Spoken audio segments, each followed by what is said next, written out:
Əmək mühafizəsi nədir? Baxın, biz əmək müqaviləsi imzalayanda biz müəyyən əmək mühafizəsi qayda və qanunlarına təhsil müəssisəsi cavabdeh olur. Əmək müqaviləsi bilirsiniz də iki tərəflidir. İşverən və işləyən. İşləyən biz olaraq əmək müqaviləsini imzalayanda öz vəzifə öhdəliklərimizi qəbul edirik. Və bunlar olur bizim vəzifələrimiz. Qarşı tərəfin qəbul elədiyi öhdəliklər, onların vəzifəsi bizim hüququmuza çevrilir. Bax, yenə deyirəm. Biz əmək müqaviləsi imzalayarkən işverənin qarşısında öz vəzifəmizi qəbul edirik. Filan saatda işdə gələcəyik, filan saatda işdən çıxacağıq, vəzifə öhdəliklərimizi bu dərəcə yerinə yetirəcəyik, əmək haqqımızın bu qədər olduğunu qəbul edirik, bu səhv edəcək, bu maddə ilə cəzalandırmanı qəbul edirik və s. və laxır. Qarşı tərəf işverən isə, yəni bizi işə götürən adam isə özünün vəzifələrini qeyd edir orada. Sənə vəzifəmdir ki, ay sonunda əmək haqqı verəcəm, əmək haqqın filan qədər tutacaq, sənə məzuniyyət hüququ verəcəm. Bu onun vəzifəsidir. Amma onun vəzifələri bizim hüququmuzdur. Onun vəzifəsidir ki, bizə maaş versin, bizim hüququmuz üçün maaş alaq. Onun vəzifəsidir ki, bizə məzuniyyət versin, bizim hüququmuz üçün məzuniyyətə çıxaq.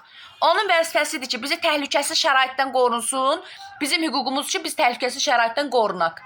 Nə demək istədiyimi inşallah ki, başa düşmüsünüz. Əmək mühafizə və normaları kim tərəfindən? Bax, birinci elə 207-ci maddəni mən şifahi sizə izah elədim. Demək, bizim əmək mühafizə qaydalarımızı hansı qanunvericiliyinə, əmək qanunvericiliyinə, əmək məcəlləsinə nizamlanır və bununla da əmək məcəlləsinə nizamlanır. Onun tərəfindən hərəkət və hərəkətsizliklərimiz qeyd olunur və bizə bir zərər gələrsə təhsil müəssisəsi olsun. Əgər təhsil müəssisəsinin səbəbindəndirsə, bu, boş-boşda da ola bilər. Məsələn, mən koridorda getdiyim yerdə ayağım sürüşə bilər. Mənim ayağım sürüşə bilər. Amma yer paraşokla silinib deyə mənim ayağım sürüşürsə, o təhsil müəssisəsi məsuliyyət daşıyır. Mən plənkəndən yıxıla da bilərəm. Amma mən əlimi plənkənin tutacağından tutub yıxılıramsa və o qırılıbsa, yellənirsə, o məni yıxırsa, mən öz başına ayağım burxulub yıxılmamışamsa, o məsuliyyət daşıyır təhsil müəssisəsi. Nə demək istədiyimi başa düşürsünüz. Yəni bizim çalışdığımız müəssisə bizim fiziki, psixi sağlamlığımızı qorumaq üçün hər bir şəraiti yaratmalıdır. Burada 207-ci maddə bundan bəhs edilir. 208-ci maddə. Burada hər bir maddə sait deyil. 208-ci maddə nə deyir? Əmək mühafizəsi norma və qaydaları tətbiq edilən iş yerləri hansılardır? Bütün iş müəssisələri, bütün müəssisələr, təhsil müəssisəsi, tibb müəssisəsi, Daxili İşlər Nazirliyi, Hərbi Nazirliyimiz və s. bütün müəssisələr, bağçalar, marketlər, satıcı işləyirik, tutaq ki, işlədiyimiz müəssisənin özəl və dövlət müəssisəsi olmasına asılı olmayaraq, hər bir müəssisə əmək mühafizəsi qaydalarını tətbiq etmək məcburiyyətindədir. Azərbaycan Respublikasının Konstitusiyası, əmək məcəlləsi, əmək hüquqlarından da nizamlanır. Bundan əlavə, istehsalat təcrübəsi keçən, məsələn, mən praktikantam, getmişəm məktəbdə işləməyə. Mən rezidentəm, getmişəm xəstəxanada işləməyə. Mən buxaltıram, getmişəm 3 aylıq məni göndəriblər təlimə ki, 3 ay sonra səni işə götürəcək, təcrübəyə getmişəm. Mənim də hüquqlarım qorunur. Müəssisələrdə işə cəlb olunan hərbi qulluqçular, hərbiçilərimizdir. Qarabağın yenidən qurulma prosesidir. Əsgərlərimiz gedir, orada tutaq ki, daş daşıyır, tikintidə iştirak eləyir. Onların da orada başına bir iş gələrsə dövlət müəssisəsi, dövlət orada necə deyim, məsuliyyət daşıyır. Məhkəmə hökmlərinin icrası zamanı hər hansı bir işdə işləyən məhkumlar. Bəzi məhkumlar var ki, ictimai işlərə cəlb olunurlar. Və ya ömürlük məhkumlar var ki, onlar müəyyən müəssisələrin remont olunması, burada təbii ki, məktəblərdən söhbət getmir. Elə öz tutaqlıq yaşadığı müəssisənin remont olunmasına və ya ora qida maddəsi gəlib onun daşınmasına iştirak edirlər və ya orada nəsə bir iş görürlər. Orada başlarına bir iş gələrsə, onların məsuliyyətini dövlət daşıyır. Təbii fəlakət zamanı işə cəlb olunan şəxslər, fövqəladənin işçiləri ola bilər, bunlar məktəb müəllimləri ola bilər, həkimlər ola bilər. Burada könüllülərdən getmir söhbət. Məsələn, hərbi vəziyyətin tibb bacısını göndəriblər döyüş bölgəsinə. Onun əməyin mühafizəsi, onun orada başına bir iş gələrsə, qızlar, bu zaman dövlət müəyyən kompensasiyalar verməlidir, müəyyən hərəkətlər və hərəkətsizliklər etməlidir. Onların da nə olduğunu mən sizə danışacağım. 207-ci maddə, 208-ci maddə bundan bəhs edir. Yenə dediyim kimi, siz maddə-maddə əzbərləmirsiniz. Ümumi fikriniz olsa sizə bəs edir. Sonra, əməyin mühafizəsinin əsas prinsipləri, elə danışanda dedim, əməyin mühafizəsinin əsas prinsipləri odur ki, əməkçi, işçi qorunsun. İşçi iş prosesində başına gələ biləcək bütün hərəkətlərdən, bütün belə deyək, hadisələrdən qorunsun. Bu zaman əsas prinsiplər nədir? Əgər zərərli, zərərverici maddələr varsa, onlara xüsusi geyimlər verilməlidir. Əgər ağır işlədilirsə, onların iş rejimi düzgün nizamlanmalıdır. 4 saat, 6 saat, 8 saat növbələşmə ilə işlənməlidir. Radioaktiv maddələrlə işləyirlərsə, yenə həm növbələşmə, həm də radioaktiv maddələrin əleyhinə geyimlər, həm də onların qidalanmalarına belə nəzarət edilməlidir. Fövqəladə halda, fövqəladə vəziyyətdə insan göndərirsə, onun başına bir iş gələrsə, onun ailəsinə kompensasiyanın ödənilməsi, onun müalicə olunması, onun ira olsun, hər hansı bir əlilliyi olarsa, onun dövlət tərəfindən, pensiyon fonddan və ya əmək fondundan onun hər hansı bir təqaüdlənməsi. Əgər iş zamanı xüsusi bir xəstəlik olarsa, məsələn, qızlar, radioaktiv maddələrlə işləyən mütəxəssislər çox müddət sonra, məsələn 1 il sonra, 2 il, 3 il, 5 il buna məruz qalandan sonra qızlar, onlarda xərçəng xəstəliyi müxtəlif növləri yarana bilir. Bax, onların müalicəsi tam, əgər bu dövlət işində işləyibsə, məsələn Azərbaycanda atom zənginləşdirmə yoxdur, tutaq ki, atom zənginləşdirir və ya hər hansı bir iş görür da, bu alimdir, araşdırma aparır, dövlət üçün aparır, xalq üçün aparır. Onun başına bir xəstəlik gələrsə, onun müalicəsi ta dünyasını dəyişənə qədər ailəsi tərəfindən yox, dövlət tərəfindən təmin olunmalıdır. Dövlət müəssisəsi isə dövlət tərəfindən, özəl müəssisə isə həmin özəl müəssisənin fiziki və hüquqi şəxsləri kimdirsə, onlar tərəfindən. Ondan sonra biz ümumiyyətcə əməkdarımıza, işçimizə elə bir şərait yaratmalıyıq ki, ona təhlükəli şərait olmasın. Məsələn, biz deyirik, müəllimin təhlükəsiz şəraitdə dərs demək hüququ var. Əgər müəllim sinifə girirsə, orada istilik yoxdursa, orada sinifin vəziyyəti ilə laborant girir. Laborant girir, görür ki, orada kimyəvi maddələr dağılıb. Vəziyyət elədir ki, orada zəhərlənmə baş verə bilər, kəsiklər baş verə bilər, yanğın baş verə bilər. Dərsdən imtina eləyə bilərsiniz, qızlar. Müəllimlər də eləyə bilər. Bu bizim hüququmuzdur. Sonra ağır işdən yüngül işə keçirtmək var, onu da deyəcəm sizə. Məsələn, hər hansı bir zədə alan şəxs işdən iş müddətində zədə alıbdır, bu işdən ağır işdə işləyirdi. Amma bizim müəssisəmiz onu yenidən başqa işə qoya bilər. Yəni, tutaq ki, bu insan fəhlə işləyirdi, artıq daş qaldıra bilmir, daş qaldıranda belində bir problem yaranıb, nəsə bir problem yaranıb, müəssisə onu bir təmin eləməlidir müəyyən təqaüdlə, ya da onu ağır işdən yüngül işlə keçirtməlidir, onun əmək haqqısını verməlidir. Əmək mühafizəsi məsələsi ictimai birliklər. Əmək mühafizəsi, məsələn, İlahə bilər, İlahə məktəbdə işləyir. Biz Azad Azərbaycan Həmkarlar İttifaqının üzvüyük. Biz buletenə çıxanda, bizim başımıza nəsə bir hadisə gələndə, əslində onlar müəyyən vəzifə daşıyır, amma dırnaqarası səviyyədə mən bunu deməkdən də çəkinmirəm. Hər bir Həmkarlar İttifaqının üzvləri bu hüquqlardan tam istifadə edə bilmir. Bəzi bölgələr var ki, həqiqətən olan həmkarların sədri çox gözəl işləyir. Bütün əməkdarların, bütün müəllimlərin, texniki işçilərin və s. Bəziləri isə bunu çox cüzi miqdarda həyata keçirirlər. Ən azından ünvanlı göndərişlər var da, bilirsiniz, ildə bir dəfə, 2 dəfə. Onlardan belə normal istifadə etməyən müəssisələr var. Bəzilərində isə vəziyyət çox yaxşıdır, çox gözəl həyata keçirilir. Maddə 211-dir, sizə aid deyil. Maddə 212-nin mən izahını sizə ümumi formada dedim, videoya da baxanda yadınızda qalacaq, ehtiyac yoxdur.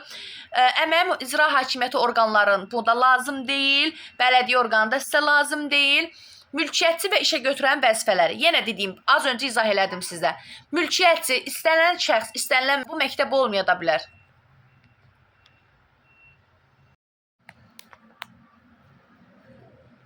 Bir dəqiqə. Biz qalmışdıq 215-ci maddədə. Əmək mühafizəsi sahəsində mülkiyyətçinin və işə götürən vəzifələri yenə az öncə dediyim kimi əmək məcəlləsindən nizamlanır. Bundan əlavə, mülkiyyətçi iş yerində əməkçinin, işçinin əmək mühafizəsi qaydasının yerinə yetirilməsinə cavabdehdirlər. Əmək mühafizəsinin blankı uçotu olmalıdır, əmək mühafizəsinin təlimləri olmalıdır, əmək mühafizəsi zamanı bəzi təlimlər keçirilməlidir. Məsələn, ilkin tibbi yardım təlimi olmalıdır, əziz müəllimlər, əziz həmkarlar. Ondan sonra yanğın təhlükəsizliyi qaydasının təlimi olmalıdır. Təxliyənin təlimi olmalıdır. Bu yanğın təxliyəsi olmaya da bilər. Fövqəladə zəlzələ, uçqun daşqın zamanı baş verə biləcək. Nə olmalıdır? Təlim olmalıdır. İlk öncə vəzifələr təlimləri keçməkdir. Sən işçiyə bunu öyrətməsən, işçi o hadisə baş verəndə vəzifəsi nədir, uşaqlara necə kömək eləsin, özünə necə kömək eləsin, onu bilə bilməz. Az öncə dediyim kimi, bax, geniş formada buranı danışmışam. İş yerlərində sağlam gigiyenik qaydalar olmalıdır.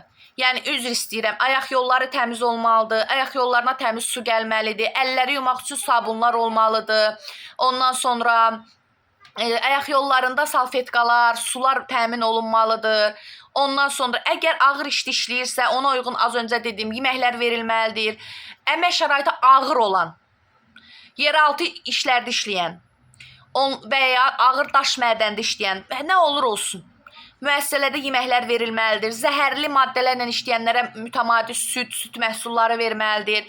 İşçini iş saatından artıq işlədirsənsə, müvafiq sən ona əmək haqqı yazmalısan. Müəllim də olsan, süpürgəçi də olsan, satıcı da olsan, həkim də olsan. Bəzən bizim müəssisələrdə 3-4 saat əlavə saxlayırlar işdə. O bizim əməyimizin istismar olunması deməkdir. Heç bir direktorun, heç bir təhsil müəssisəsinin rəhbərinin, heç bir özəl sektorun müəssisə rəhbərinin, heç bir vətəndaşı könüllü, könülsüz, işdən artıq işlətmə məcburiyyəti yoxdur. Azərbaycan Respublikasının cənab prezidenti İlham Əliyevdə bunun haqqında kəskin qərarları var. Baxmayaraq ki, müəssisə rəhbərləri bu qərarları öz fikirlərinə uyğun hərəkətə keçirirlər. Amma prezidentimizə bu barədə müraciət olunsa və ki, olunanda da geri dönüş edirlər, bu haqda yəni kifayət qədər ciddi tədbirlər görülür. İş yerlərində işçiləri bullyingə məruz qoymaq, İş yerlərində işçiləri mobbingə məruz qoymaq. Bullying zorakılıqdır. Mobbing isə ona aid olmayan işlərə görə həmin şəxsi danlamaqdır. Məsələn, ilahə işə gecikib, mən qayıdıb deyirəm ki, ilahəni İraq ilahədə kobud ifadələrlə başlayıram təhqir eləməyə. Tənqid demirəm, tənqid budur. İlahə, sən işə gecikirsən, olmaz belə, bax, iş yoldaşların haqqına girirsən. Bu tənqiddir. Sən niyə işə gecikirsən, bu dəfələrlə təkrarlanır, olmaz belə, bu da tənqiddir. Amma sən necə adamsan, sən başa düşmürsənmi, sən necə, üzr istəyirəm ilahə, sənə aid deyil, özümü deyim, ay aytən, sən nə qalın qabıq insansan, adama sözünü istəfə demək olar, bu təhqirdir. Təhqirə keçirsə və ya mənim gördüyüm işə görə, mənim görməli olduğum işə görə və mənim görmədiyim işə görə çağırılıb ilahə danlanırsa, bu mobbingdir. Bax, bunlar da bizim əməyimizin, Əmək və Əhali Sosial Müdafiəsi Nazirliyi tərəfindən və prezidentimiz tərəfindən qorunan hüquqlarımızdır. Burada əməyin işçinin vəzifələri nədir? İşçinin vəzifələri maddə 216-da göstərilir. Qızlar, hər bir hansı müəssisədə çalışırıqsa çalışaq, oranın daxili mühafizə qaydaları, təlimlərində iştirak etmək, mühafizə qaydalarını öyrənmək, xüsusi geyimlərdə işləmək, xüsusi formalarda işləmək, bizə ayrılan, belə deyək, müəyyən şeylər var da, qidalar var, tutaq ki, zəhərli işdir, onları vaxt-vaxtında qəbul etmək, işimizə vaxtında gəlib simenimizi, növbəmizi vaxtında təhvil vermək, iş zamanı bizə ayrılan bütün vəzifə öhdəliklərin üstündən gəlmək də bizə aiddir. Bir də, əgər işlədiyimiz müəssisədə təhlükəli vəziyyət görürüksə, bunu təcili formada hər bir kəsə və əsas da rəhbərliyə bildirməliyik. 217-ci maddə sizə o qədər lazımdır ki, istehsalat yox, istehsalat deyəndə burada müəllimlərin, bu istehsalat deyəndə qızlar, nəsə bir istehsal eləmək, zavod mənada başa düşməyin. Bizim də istehsalat cədvəlimiz var. Məsələn, nədir o? Nə zaman tətildəyik, nə zaman işdəyik, nə zaman çıxırıq, nə zaman gəlirik, iş saat. Bu da bizim istehsalat saatımız. Nə olsun ki, biz orada nəsə istehsal eləmirik. Yəni, söz istehsaldan gəlsə də, əslində iş vaxtı, iş prosesi, iş müddəti mənasına gedilir. Məktəbdəyik, sizə öz başa düşdüyümüz kimi, öz dilimizdə başa salın, məktəbdəyik. Bir uşaq yıxıldı və ayağı sındı. Neynəməliyik? Birinci, ilk öncə, şagirdin hər şeydən öncə təcili yardım yığılmalıdır, bu bir. İkinci, valideynə zəng gələnməlidir. Çünki uşağın valideyni gəlmədən və razılığı olmadan uşağı təhsil müəssisəsinə çıxardıb göndərmək olmaz. Amma birinci, valideyni yox, təcili yardım yığmalıyıq. Ardınca valideyni yığmalıyıq həmən. Üçüncü, xüsusi hallar deyilən bizim bir yerimiz var. Hansı təhsil idarəsinə tabi isə oranın xüsusi halları var. Ümumi Azərbaycan Respublikası o həmin xüsusi hallara bütün problemləri yazır. Ora bildirməliyik. Məsələn, 162 nömrəli məktəbdə uşaq yıxıldı, ayağı sındı. Filan məlumatları filan müəssisəyə ötürdük. Bu üç. Dördüncü, hadisə ilə bağlı lazımi orqanları, icraya lazımsa icra, polis tərkibi varsa polis, mütləq xəbər verilməlidir. Aydındır? Və qeydə alınmalıdır hadisənin tarixi, yeri, kimdir, necə oldu, kim gəldi, valideyn saat listə gəldi, təcili yardım saatı. Bunu aktlaşdırmalısan. Aydındır? 217-ci maddəni də oxuyursunuz. 218 sizə aid deyil, 219 sizə aid deyil, 220 sizə aid deyil. Mühafizəsi fondu bu haqda da 221-ə baxırsınız. Zaten mən onu dedim. Mühafizəsi fondu kimdir? Əmək və Əhalinin Sosial Müdafiəsi fondudur. Bizim bütün təhlükəsizliyimizi, iş saatımızı, əmək haqqımızı, iş zamanı başımıza gələn hadisə. Çünki bizə pensiyaya, bizə xəstəlik müavinətinə, bizə hər hansı bir müavinətlə təmin edən qurum Əmək və Əhalinin Sosial Müdafiəsi Nazirliyidir. Və onun maliyyələşməsi də dövlət tərəfindəndir və bizim vergilərimizdəndir. Və biz əgər müəyyən iş yerində yaşadığımız problemə görə, mən tutaq ki, müəlliməm, yıxıldım, elə bir zədə aldım ki, beynindən travma aldım, artıq mən müəllim kimi işləyə bilmirəm. Məni 300 manatdan çıxarda bilməz müəssisə. Əgər mən müəssisəyə görə o problemi yaşamışamsa, bir valideyn gəlib əlini alıb bir daşı vurub başımı yarıb, mən uca beyin travması almışam. Burada mənim yıxılıb koridorda başımın yerə dəyərək aldığım travmadan fərqli olaraq mənim hüquqlarım fərqlidir. Aydındır?